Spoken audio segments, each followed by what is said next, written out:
তোমরা দেখতে চলেছো চটের কাপড় কিভাবে তৈরি হয়।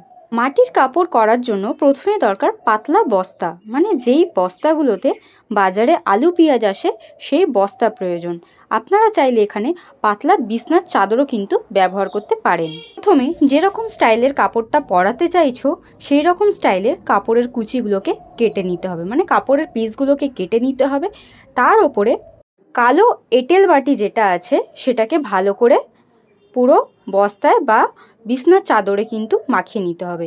একটা সাইডে মাটি থাকবে আর একটা সাইডে থাকবে কাঠের গুঁড়ো।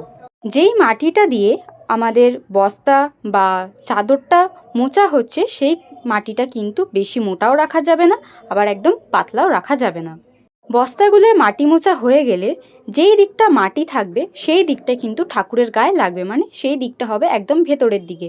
আর যেই দিকটায় কাঠের গুঁড়ো আছে সেই দিকটা হবে বাইরের দিকে। এখানে কাঠের গুঁড়ো তোমরা ব্যবহার করতেও পারো, নাও করতে পারো। আমাদের এই রকমভাবে কাজে সুবিধা হয় সেই কারণে আমরা কাঠের গুঁড়োটা ব্যবহার করছি। ঠাকুর যদি ছোট হয় সেক্ষেত্রে বস্তা না লাগিয়ে বিছনার চাদরকে গোলা মাটির মধ্যে ভিজিয়ে সেটাকে কাপড়ের মতন করে লাগিয়ে নেওয়াটাই কিন্তু ভালো হবে। পাটের কাপড় পরানোর সময় সারা গায়ে বেলে মাটি না করলেও হয়।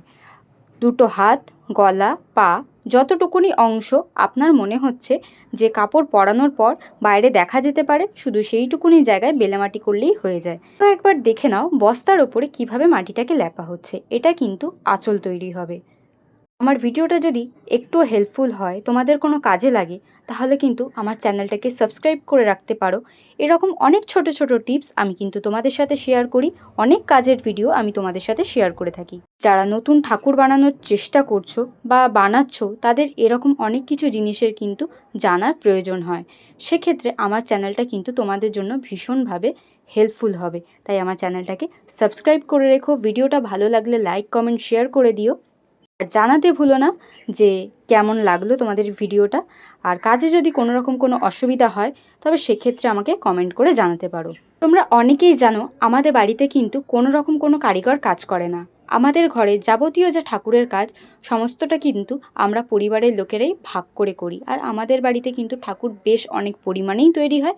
আর যতটুকুনি যা কাজ দেখছো সবটা শুরু থেকে শেষ অবধি আমার বাবা কিন্তু নিজের হাতে করে। ছোট থেকে দেখে দেখে কাজ করে এমন অনেক কাজই আমরা শিখে গেছি, তাই আমাদের বাইরের কোনো লোকের প্রয়োজন হয় না। বাবা দেখো পদ্ম ফুলটা কত সুন্দরভাবে বেলেমাটি করে নিল।